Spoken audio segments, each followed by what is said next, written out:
إن الحمد لله نحمده ونستعينه ونستغفره ونعوذ بالله من شرور أنفسنا ومن سيئات أعمالنا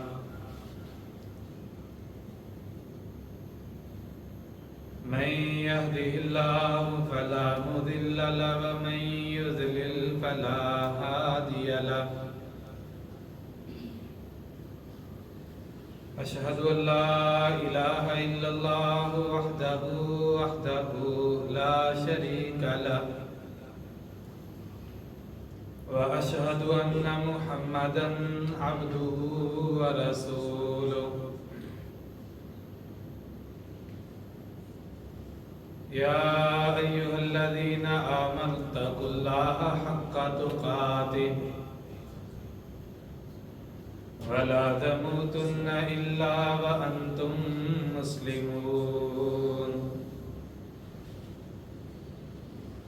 يا أيها الناس اتقوا ربكم الذي خلقكم من نفس واحدة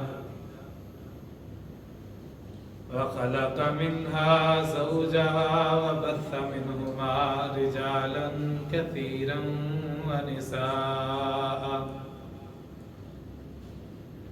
واتقوا الله الذي تساءلون به والأرحام إن الله كان عليكم رقيبا يا أيها الذين آمنوا اتقوا الله وقولوا قولا سديدا يصلح لكم أعمالكم ويغفر لكم ذنوبكم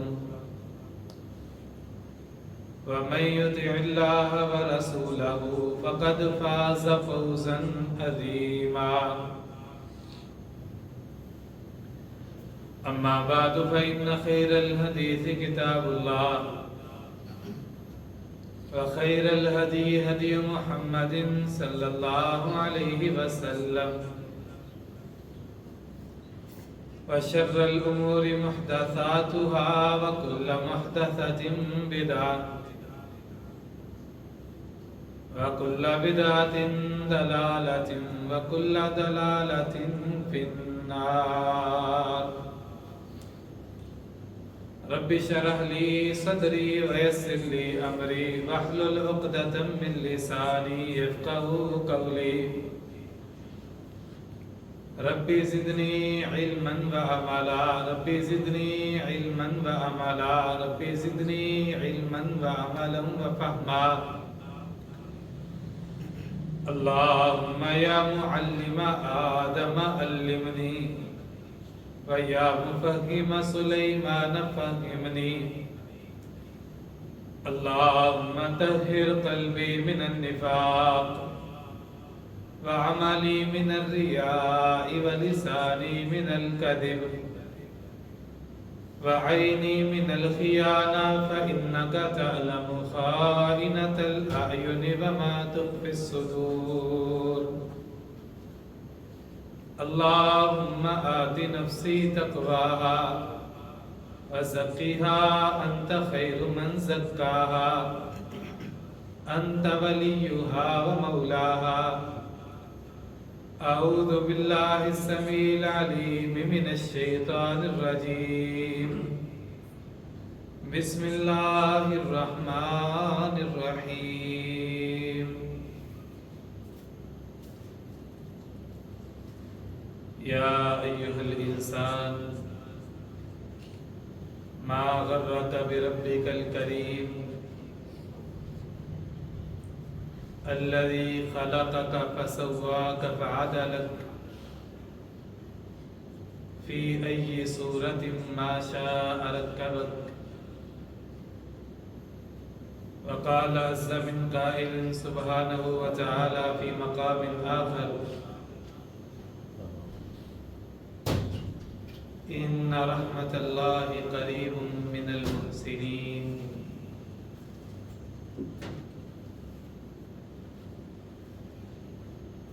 احباب ذی وقار معززات سامعات،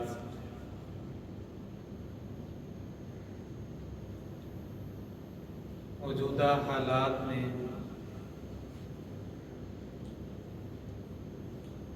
زندگی کے ان ایام میں ہر انسان بہت سی آزمائشوں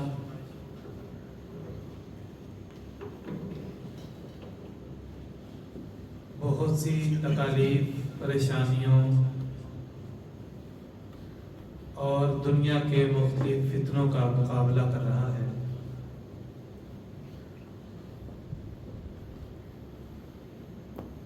فتنوں کے اس دور میں،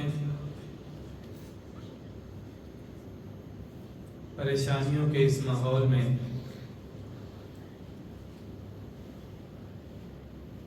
ایک نقطہ اگر انسان کو سمجھ آ جائے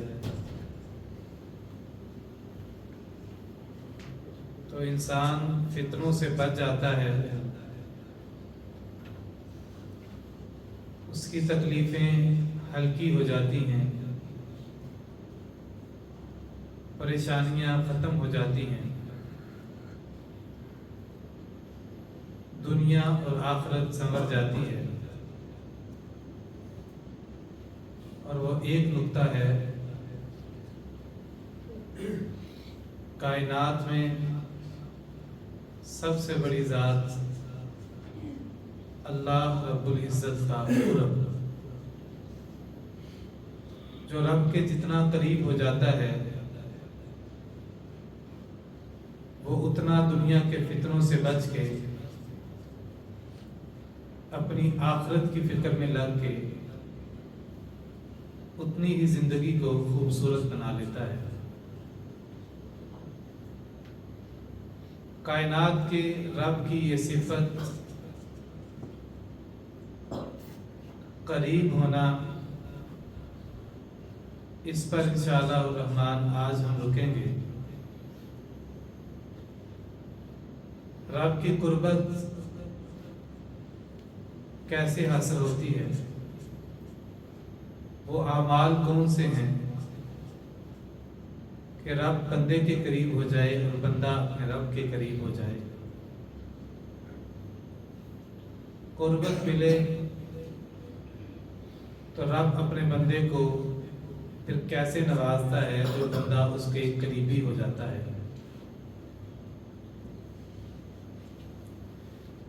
اللہ کا قرب لینے کے لیے دنیا نے مختلف طریقے ایجاد کیے۔ کئی لوگ رب کا قرب لینے کے لیے نکلے، راستوں میں اللہ کی سب سے بڑی نافرمانی شرک پہ اتر آئے، قربت کے لیے نکلے تو کسی اور طرف رخ کر لیا۔ بتانے والوں نے اسے بتایا تھا، گائیڈ لائن اسے غلط ملی تھی، اس نے یہ سمجھا تھا جنگلوں میں جانے سے اللہ کا قرب مل جاتا ہے، چلے لگانے سے رب کا قرب مل جاتا ہے، کسی اللہ کے ولی کے مزار پہ جا کے بکرے چڑھانے سے، قربانیاں کرنے سے اللہ کا قرب ملتا ہے۔ یہ وہی مسئلہ ہے جو مشرکین مکہ کا تھا۔ وہ سارے ہی مانتے تھے خالق بھی اللہ ہے، مالک بھی اللہ ہے، داتا بھی اللہ ہے، رازق بھی اللہ ہے۔ ان سب کو ہم پکارتے ہیں الا لیقربونا الی اللہ زلفی، کہ ہمیں اللہ کا قرب مل جائے۔ راستہ غلط چنا، قرب کی بجائے وہ رب سے دور ہو گئے، شرک کی گھاٹیوں میں جا گرے۔ حقیقت میں رب کا قرب کیسے ملتا ہے؟ جب اس کا قرب مل جاتا ہے تو تو وہ اپنے بندے کو کیسے نوازتا ہے۔ عمومی طور پر تو کائنات کا رب ہر کسی کے قریب ہے، اس اعتبار سے کہ وہ سب کی سنتا ہے، سب کو دیکھتا ہے، لیکن ایک قربت خاص ہے جو وہ صرف اپنے نیک بندوں کو عطا کرتا ہے، ان کو معجزے عطا کرتا ہے، کرامتیں دیتا ہے، ان کے لیے دنیا کے سارے غم ہلکے کر دیتا ہے، پریشانیاں ختم ہو جاتی ہیں، وہ اللہ کے قرب کی لذت میں زندگی گزارنے لگتے ہیں۔ اور یہ کائنات کی سب سے بڑی لذت ہے اللہ کے قرب کی لذت، رب کی معرفت کی لذت۔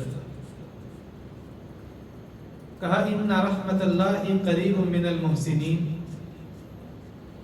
اللہ کی رحمت نیک لوگوں کے بڑا قریب ہو جاتی ہے۔ اللہ کے پیارے نبی صلی اللہ علیہ وسلم نے فرمایا، اللہ کہتے ہیں ذکرنی عبدی فی نفسہ ذکرتہ فی نفسی، جب میرا بندہ مجھے اپنے دل میں یاد کرتا ہے میں اسے اپنے دل میں یاد کرتا ہوں۔ وما ذکرنی فی ملأ ذکرتہ فی ملأ خیر منہ، جب وہ کسی مجلس میں بیٹھ کے میرے تذکرے کرتا ہے تو میں اس سے اعلیٰ فرشتوں کی مجلس میں اس بندے کے تذکرے کرتا ہوں۔ وما تقرب الی شبرا تقربتہ الیہ ذراعا، وہ میری طرف ایک بالشت آتا ہے میں اس کی طرف ایک ہاتھ ایک بازو کی طرح چل کے اس کی طرف آتا ہوں۔ وما تقرب الی ذراعا تقربتہ الیہ باعا، جو کوہنی کی جگہ جتنا آدھے بازو جتنا میری طرف چل کے آتا ہے میں پورا بازو پھیلا کے اس کی طرف آتا ہوں۔ تقرب الی یمشی تقربتہ الیہ ہربلا، وہ میری طرف پیدل چل کے آتا ہے تو میں اللہ اس کی طرف دوڑ کے آتا ہوں۔ یعنی تھوڑا تھوڑا کام پھر بندہ کرتا ہے، باقی سارے کام اللہ خود ہی کر دیتے ہیں، پھر وہ اللہ کا قریبی بن جاتا ہے، رب اس کے قریب ہو جاتا ہے۔ فرمایا میں اس کے لیے جعلت سمعہ یسمع بہ، میں اس کے کان بن جاتا ہوں جن سے وہ سنتا ہے، میں اس کی آنکھیں بن جاتا ہوں جن آنکھوں سے وہ دیکھتا ہے، میں اس کے ہاتھ بن جاتا ہوں جن ہاتھوں سے وہ پکڑتا ہے، میں اس کے پاؤں بن جاتا ہوں جن پاؤں سے وہ چلتا ہے۔ کیا مطلب؟ محدثین اس کی شرح میں لکھتے ہیں اس حدیث کا مطلب یہ ہے کہ پھر اللہ اس کے کانوں کو وہ طاقت دیتا ہے کہ وہ وہی سنتے ہیں جو رب چاہتا ہے، اس کی آنکھیں صرف وہی دیکھتی ہیں جو اللہ چاہتا ہے، اس کے ہاتھ صرف وہی پکڑتے ہیں جو رب چاہتا ہے، اس کے پاؤں صرف اسی طرف چلتے ہیں جہاں اللہ کی مرضی ہوتی ہے۔ یہ پہچان ہے بہت بڑی اللہ کے قرب کی، جسے یہ توفیق مل جائے کہ وہ سنتا ہے اللہ کی مرضی کے مطابق، دیکھتا ہے رب کی مرضی کے مطابق، ہاتھوں کا استعمال کرتا ہے اللہ کی مرضی کے مطابق، پاؤں چلتے ہیں تو وہاں جہاں رب چاہتا ہے، یہ اس کی علامت ہے کہ وہ اللہ کے قریب ہے، رب اس کے قریب ہے۔ ان رحمت اللہ قریب من المحسنین، پھر اس کی رحمت اس کے قریب ہو جاتی ہے، اس کی رحمت اسے ڈھانپ لیتی ہے، وہ ہر جگہ پہ وہ اپنے بندے کی اداؤں کو پھر دیکھتا ہے اور دیکھتے دیکھتے اپنے بندے کو نوازتا چلا جاتا ہے۔ اللہ کے پیارے نبی علیہ الصلوۃ والسلام آسمان کی طرف نظریں اٹھا اٹھا کے دیکھتے ہیں اللہ وہ دیکھتا ہے کہ میرا حبیب ہے کیسے یہ پیار کے منظر ہیں، جب کسی سے محبت ہو، الفت کا یہ عالم ہو تو زبان سے کہنا نہ پڑے، صرف اس کی طرف نظروں سے دیکھے اور وہ نظروں سے پہچان جائے کہ میرے دوست کو کیا چاہیے۔ یہ تو اللہ کے حبیب علیہ السلام ہے نا، رب کے محبوب ہستی ہے، اور اللہ کے نبی علیہ السلام کا بیت اللہ خانہ کعبہ بیت المقدس ہے، قبلہ بیت المقدس ہے۔ اللہ کے نبی یہ چاہتے ہیں کہ بیت اللہ کو کعبہ بنا دیا جائے، قبلہ بنا دیا جائے۔ اللہ کے نبی آسمان کی طرف اٹھا کے نظریں صرف دیکھتے ہیں۔ اللہ کہتا ہے قد نرا تقلب وجهك في السماء فلنولينك قبلة ترضاها۔ اے نبی آپ کا اٹھنا، آپ کی نگاہوں کا بار بار اٹھا کے دیکھنا ہم نے دیکھ لیا ہے۔ آپ چاہتے ہیں نا کہ آپ کا قبلہ بدل جائے، آپ نے کہا نہیں ہے، آپ نے زبان سے بولا نہیں ہے، آپ کے دل کی خواہش یہ ہے۔ آپ کی ان نظروں کے اٹھنے کو دیکھ کے ہم تیرے ان نظروں کے اٹھنے کی وجہ سے تیرے قبلے کو تبدیل کر رہے ہیں۔ جب اللہ بندے کا قریب ہو جاتا ہے، بندہ رب کے قریبی بن جاتا ہے، پھر اللہ ایسے نوازتے ہیں کہ اللہ کے نبی علیہ السلام حجرہ عائشہ میں جو روتے تھے، اللہ کو پتا تو تھا کہ کیا روتے ہیں۔ اللہ کے نبی صلی اللہ علیہ وسلم نے ایک رات یہ آیت پڑھی، ربی انہن اضللن کثیرا من الناس۔ اے اللہ، ابراہیم علیہ السلام کہہ رہے ہیں اے اللہ بہت سے لوگ گمراہ ہو گئے ہیں، اللہ فمن تبعنی منی فَإِنَّهُ مِنِّي، اللہ جو ان میں سے میری پیروی کرے گا وہ میرا ہے، باقیوں سے میرا کوئی تعلق نہیں ہے۔ پھر اللہ کے نبی علیہ السلام نے یہ عیسیٰ علیہ السلام کی یہ بات پڑھی، وہ کہتے ہیں ان تعذبہم فإنہم عبادک وإن تغفر لہم فإنک انت العزیز الحکیم۔ اے اللہ تو عذاب دے دے تو تیرے ہی بندے ہیں، معاف کر دے تو یا اللہ تو نے ان سے بدلے لے کے کیا کرنا ہے، تیری حکمتیں تو جانتا ہے، اللہ تو ہی غالب ہے۔ اللہ کے نبی صلی اللہ علیہ وسلم یہ آیتیں پڑھتے ہیں تو ساتھ ہی یہ کہنے لگ جاتے ہیں اللہم امتی اللہم امتی اللہم امتی۔ اللہ یہ اپنی امتوں کے بارے میں یہ کہہ رہے ہیں، اللہ تو میری امت کے ساتھ کیا کرے گا، اللہ میری امت، اللہ میری امت، آپ یہ پکارتے جا رہے ہیں۔ جب یہ باتیں اللہ نے سنی، اللہ تو جانتا تھا کہ میرا نبی کیا کہتا ہے، حجرہ عائشہ میں بیٹھ کے جو نبی روتا ہے، رب تو جانتا تھا کہ میرا محبوب مجھ سے کیا چاہتا ہے۔ اللہ نے جبریل کو بھیجا، کہا جبریل جاؤ دیکھ کے آؤ میرا نبی مجھ سے کیا چاہتا ہے، ما یرضیک یا محمد۔ جبریل علیہ السلام آ کے کہتے ہیں اللہ کے نبی آپ روتے کیوں ہیں، جائیے پتہ کر کے آئیے۔ اللہ نے بھیجا جبریل کو، جبریل علیہ السلام نے آ کے پوچھا، اللہ کے نبی بس یہی کہتے ہیں اللہم امتی۔ کیا کمال تھا، کیسی محبت تھی، یہ کیسا پیار کا مکالمہ تھا۔ نبی اپنے دل میں خواہشیں کر رہا ہے، رب آسمانوں سے جبریل کو بھیج رہا ہے، کیسا یہ پیار اور محبت کا مکالمہ تھا، کیسی یہ زندگی کی خوبصورت داستان تھی۔ اللہ کے نبی دل میں خواہش کرتے ہیں اللہ میری امت کا معاملہ کیا ہوگا، اللہ جبریل کو بھیجتے ہیں، پوچھ کے جاتے ہیں۔ اللہ بھی جانتا تھا، وَرَبُّكَ أَعْلَمُ، رب کو تو بڑا پتا تھا کہ میرا نبی کیا چاہتا ہے۔ اللہ نے جب جبریل کو دوبارہ بھیجا، کہا جاؤ جبریل جا کے میرے سونے نبی کو کہہ دو اِنَّا سَنُرْزِيكَ فِي أُمَّتِكَ وَلَا نَسُوكَ۔ اے نبی ہم تجھ سے یہ نہیں کہتے کہ ہم تیری آدھی امت معاف کر دیں گے، تیری 70% امت کو معاف کر دیں گے، تیرے چند بندوں کو معاف کر دیں گے، ہم تجھ سے یہ کچھ بھی نہیں کہتے۔ تو نے ایسے ہمیں پکارا ہے، تو ایسا رب کا قریبی بنا ہے، اِنَّا سَنُرْزِيكَ فِي أُمَّتِكَ وَلَا نَسُوكَ۔ اے اللہ کے نبی آپ قیامت والے دن جب آئیں گے، جیسے آپ کہتے جائیں گے میں رب کرتا جاؤں گا۔ اے نبی میں تجھے راضی کر کے بھیجوں گا، تجھے ناراض نہیں ہونے دوں گا۔ تیری امت کے بارے میں تجھے راضی کر دوں گا، تجھے پریشان ہونے کی ضرورت نہیں ہے۔ جب بندہ رب کے قریب ہو جاتا ہے، رب بندے کے قریب ہو جاتا ہے، قربت کی راہیں مل جاتی ہیں، پھر اللہ اپنے بندے کو نوازتا ہی چلا جاتا ہے۔ یہ ایک داستان جناب یوسف علیہ السلام کی ہے۔ سارے ہی کہتے ہیں یوسف بڑا محسن ہے، بڑی خوبصورت عبادت کرتا ہے، لوگوں کے کام آتا ہے۔ یوسف علیہ السلام جیل میں گئے، یہاں دنیا کے لوگوں یہ کیسی خوبصورت داستانیں ہیں، اللہ کے قریب ہونے کی۔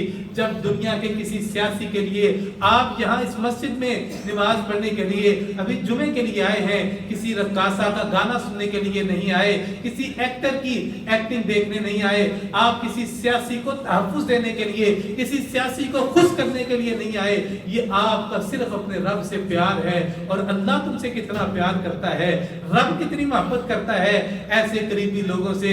دنیا کے اندر آپ نے دیکھا ہے سیاسی لوگوں کا، اگر کوئی بندہ جیل میں چلا جائے تو کتنے سیاسی آپ کو ایسے ملیں گے جو انکار کر دیتے ہیں، ہمارا اس کے ساتھ تعلق ہی نہیں، ہم اس تحریک کا حصہ رہے ہی نہیں ہے۔ دنیا میں اگر کوئی کسی سیاسی کے لیے جیل میں چلا جائے تو وہ سیاسی اس کا اپنے ہونے سے انکار کر دیتا ہے۔ کائنات کے رب کے لیے ایک بندہ جیل میں گیا ہے، اسے یوسف کہتے ہیں، اللہ نے اس کا انکار نہیں کیا، اسے جیل سے نکال کے مصر کے خزانوں کا بادشاہت عطا کر دی ہے۔ وہ رب کا قریبی تھا۔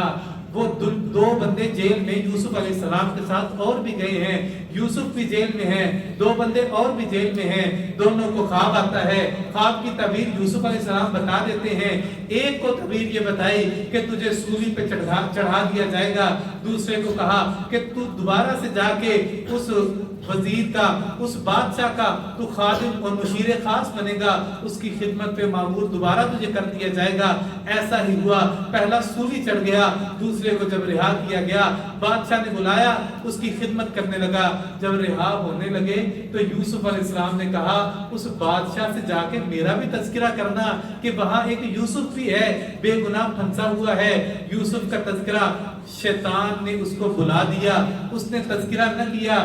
جب وہ کافی دن گزر گئے، کافی لمبا عرصہ گزرا، اس کے بعد ایک مرتبہ اس بادشاہ کو خواب آیا اور بادشاہ ڈھونڈتا پھرتا ہے کہ خواب کی تعبیر کون بتائے گا۔ پورے مصر میں جب کوئی بندہ نہ ملا خواب کی تعبیر بتانے کے لیے تو اس مشیر کو یاد آیا بندہ تو جیل میں بیٹھا ہے، وہ تعبیریں بتاتا ہے، معبر تو جیل میں ہے۔ اس کے پاس بھاگا، بادشاہ کو کہا ایک بندہ ہے، میں اسے تعبیر پوچھ کے آتا ہوں۔ یوسف علیہ السلام کے پاس آئے، تعبیر پوچھی، واپس جا کے بتایا۔ اب ذرا اندازہ کیجئے، ایک یوسف علیہ السلام کی تدبیر ہے، ایک تدبیر یوسف کی ہے کہ یہ جا کے میرا تذکرہ کرے گا تو رہائی کی کوئی سبیل بن جائے گی، میری سفارش کرے گا تو رہائی کا کوئی طریقہ سامنے آ جائے گا، میں جیل سے باہر آ جاؤں گا۔ یہ تدبیر جناب یوسف کی تھی، اور ایک تدبیر شیطان کی تھی کہ میں اسے بلا دیتا ہوں تو شیطان کی بلانے کی وجہ سے کہ شاید یوسف لمبا عرصہ جیل میں رہے گا، یہ تدبیر شیطان کی تھی۔ اور تیسری تدبیر اس کائنات کے رب کی تھی، وہ اپنی تدبیریں کر رہا تھا، وہ اپنی جانیں چل رہا تھا۔ اس نے تدبیر کیا کی، بادشاہ کو خواب دکھایا، خواب دکھا کے یوسف کی طرف خواب کی تعبیر لینے کے لیے بھیجا۔ تعبیر لے کے جب وہ بندہ واپس گیا، کہنے لگے بندہ تو بڑا کام کا ہے، اسے آزاد کرو، رہا کر کے میرے پاس لے آؤ۔ یوسف علیہ السلام کے پاس آیا، آ کے کہتا تمہیں رہا کیا جاتا ہے۔ یوسف علیہ السلام کہنے لگے تیرے رحم و کرم پہ مجھے رہائی نہیں چاہیے، مجھے آزادی کا NRO نہیں چاہیے، مجھے آزادی کا پروانہ یوں ہی نہیں چاہیے، پہلے اسے کہو کہ اعلان کرے کہ یوسف بے گناہ تھا، مصر کے بازاروں میں اعلان ہوگا یوسف کی غلطی نہیں تھی، بادشاہ نے ظلم کر کے جیل میں ڈالا تھا، پہلے یہ اعلان کرو پھر میں باہر آؤں گا۔ یہ اعلان ہوتا ہے، یوسف علیہ السلام باہر آ جاتے ہیں۔ اب ان دونوں باتوں میں فرق سمجھنا ہے۔ اگر یوسف علیہ السلام یہ باتوں میں اگر فرق سمجھ آ گیا، زندگی کے بہت سے دکھ بھول جائیں گے۔ ایک وہ تھا، اگر یوسف کے کہنے پہ مشیر آ کے بادشاہ سے اپیل کرتا اور بادشاہ اس کو رہا کر دیتا تو یوسف کی کیفیت اور حیثیت ایک سوالی کی ہوتی اور بادشاہ رحم کرنے والا ہوتا، لیکن رب یہ نہیں چاہتا تھا، اللہ یہ چاہتا تھا کہ بادشاہ سوالی بن کے یوسف کے پاس آئے گا اور یوسف کی مہربانی ہوگی کہ وہ تعبیر بھی بتائے گا اور آزادی کا پروانہ لے کے آزاد بھی ہوگا۔ یوسف کو رحم و کرم پہ نہیں چھوڑا، یوسف کو سوالی نہیں بننے دیا، یہ اس اللہ کی تدبیر تھی۔ دیر تو لگی، تاخیر تو ہوئی، کچھ اور عرصہ یوسف کو جیل میں رہنا تو پڑا، لیکن عزت بالآخر یوسف کو ملی۔ یوسف سوالی بن کے نہیں گئے، یوسف آزاد ہو کے، یوسف رب کا قریب ایسا تھا کہ ان رحمت اللہ قریب من المحسنین، اس کی رحمت جب اس کے قریب آتی ہے، بادشاہ نے ان کو پکڑ کے مصر کے خزانوں کا بادشاہ بنا دیا۔ یہ ساری تدبیر رب کر رہا تھا۔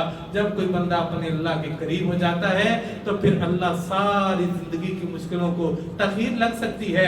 ہو سکتا ہے کوئی پریشانی وقتی طور پہ آ جائے، ہو سکتا ہے کوئی دکھ وقتی طور پہ آ جائے، لیکن ان سب کے پیچھے اللہ کی حکمتیں ہیں، وہ تدبیریں کر رہا ہے اور اس کی تدبیریں ہی غالب آتی ہیں اور اسی کی تدبیریں جیت بھی جاتی ہیں اور اسی میں ساری کی ساری خیریں ہوتی ہیں۔ اللہ کی رحمتیں قریب کیسے ہوتی ہیں، رب بندے کے قریب کیسے ہو جاتا ہے، بندہ اللہ کے قریب کیسے ہوتا ہے، اس کے لیے سب سے پہلا عمل یہ ہے کہ بندہ اللہ کے بتائے ہوئے فرائض کی پابندی کرنے لگ جائے تو بندہ اللہ کے قریب ہو جاتا ہے۔ اللہ کے نبی صلی اللہ علیہ وسلم نے فرمایا، اللہ کہتا ہے وَمَا تَقَرَّبَ إِلَيَّ عَبْدِي بِشَيْءٍ مِّمَّا افْتَرَضْتُهُ إِلَيْهِ، جتنے بھی کام یہ ایمان والے بندے میرے قریب ہونے کے لیے کرتے ہیں، ان میں سے سب سے بڑا کام وہ چیزیں ہیں جو میں نے اپنے بندوں پر فرض کی ہیں۔ سب سے پہلے فرائض ہیں، نماز فرض، نماز ادا کرنا، زکوٰۃ جس پر فرض ہے وہ فرض دینا، جس پر حج فرض ہے وہ حج ادا کرے، روزہ فرض ہے روزہ رکھے، جو کام اس کے فرائض میں آتے ہیں، حقوق العباد میں سے جو فرائض ہیں وہ فرائض وہ ادا کرتا رہے۔ یہ اللہ کے قرب کا سب سے بڑا ذریعہ ہے۔ کچھ لوگوں کو جنازے پڑھنے کا بڑا شوق ہوتا ہے، عید کی نماز پڑھنے کے لیے آ جاتے ہیں، فرض نماز کے لیے مسجد میں آنے کی توفیق نہیں ہے، کبھی مسجد میں فرض کے لیے نظر نہیں آئیں گے، ہر جنازے میں منہ دکھانے کے لیے پہنچا ہوا ہے، عید کی نماز میں کبھی کبھی نظر آ جاتا ہے، یہ اللہ کا قریب ہی نہیں ہو سکتا۔ یہ نفل ساری رات بھی ایک ٹانگ پہ کھڑا ہو کے پڑھتا رہے، جب تک فرض کی ادائیگی نہیں ہے تب تک وہ اللہ کے قریب نہیں ہو سکتا۔ فرض کی ادائیگی سب سے پہلا ذریعہ ہے اللہ کے قرب کا۔ وہ اللہ کے پیغمبر علیہ السلام کے پاس ایک باہر سے ایک شخص آتا ہے، آگے کہتا ہے اللہ کے نبی میں وہاں دیہات سے آیا ہوں، اسلام قبول کرنا چاہتا ہوں، مجھے بتاؤ اگر میں اسلام قبول کر لوں تو تمہاری دعوت کیا ہے؟ اللہ کے نبی کہتے ہیں ہماری دعوت یہ ہے کہ تم نے اللہ کو ایک ماننا ہے اور مجھ نبی کو آخری رسول سمجھنا ہے۔ کہتا ہے میں اس کے لیے تیار ہوں۔ کہا پھر 5 نمازیں پڑھنی ہیں؟ کہا بس، کہا ہاں بس یہ 5 نمازیں ہیں، اس کے علاوہ جو تم پڑھو گے فرض ہے، اس کے علاوہ جو تم پڑھو گے وہ نفل ہے، یہ 5 تم پر فرض ہیں۔ پھر وہ چلا جاتا ہے، اگلا سوال کرتا ہے اس کے علاوہ کچھ؟ کہا تم نے رمضان کے روزے رکھنے ہیں؟ کہا بس یہی۔ کہا اگر اس سے زیادہ تم رکھو گے تو یہ نفل ہے، زکوٰۃ ادا کرنی ہے، حج کرنا ہے اگر حج تم پر فرض ہو جائے۔ کہتا ہے بس یہی۔ کہا ہاں یہ فرائض ہیں، اگر اس سے زیادہ تم کچھ کرو گے تو وہ نفل ہے۔ وہ وہاں سے نکلتا ہے اور کہتا ہے لا ازید ولا ھذا ولا انقص، نہ اس سے زیادہ کروں گا نہ کم کروں گا، یہی فرائض میں ادا کرتا رہوں گا۔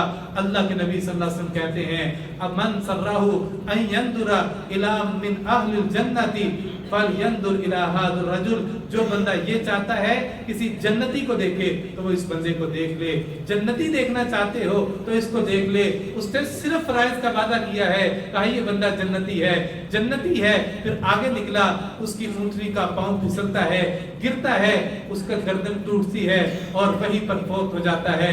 اللہ کے نبی صلی اللہ علیہ وسلم بھاگے نکلے اور اس کے سر مبارک کو اٹھا کے اپنی ران مبارک پہ رکھا اور اس کی طرف چہرے پہ غور سے دیکھتے جا رہے ہیں۔ صحابہ پوچھتے ہیں اللہ کے نبی اس کی روح نکل رہی تھی، اس کے آخری لمحات تھے، تم اتنے غور سے کیوں دیکھ رہے تھے؟ کہا میں دیکھ رہا تھا کیسا خوبصورت چہرہ ہے، کیسا پیارا جنتی آدمی ہے، اور صرف یہی نہیں، میں نے اس کی ران کو اس کے سر کو اپنی ران پہ رکھا ہوا تھا اور میں دیکھ رہا تھا وہ روح لینے جو فرشتے آئے تھے، جنت کے فرشتے، اس کے منہ کے اندر جنت کے پھل داخل کر رہے تھے۔ یہ اس نے وعدہ کیا کیا تھا؟ ایک وعدہ اس نے کیا ہے کہ میں فرض پڑھتا رہوں گا، پڑھے بھی نہیں ہے، صرف فرض پڑھنے کا وعدہ کیا ہے۔ تو اللہ کے نبی کہتے ہیں وہ اس نے کیا کچھ نہیں، فرائض کا وعدہ کر لیا، جنت کے پھل اللہ اسے دنیا میں کھلا رہا ہے۔ یہ جنتی انسان ہے۔ فرض سب سے پہلا ذریعہ ہے اللہ کے قرب کا، رب کے قریب ہونے کا۔ جو باتیں اللہ نے آپ پر فرض کی ہیں ان کاموں کو کرتے رہنا۔ یہ تو ہمیں بڑی فکر ہے کہ اگر دکان بند کر دی، اگر یہ کسٹمر چلا گیا تو دوبارہ کیسے آئے گا، یہ میرے پیسے ضائع ہو جائیں گے۔ لوگوں یاد رکھنا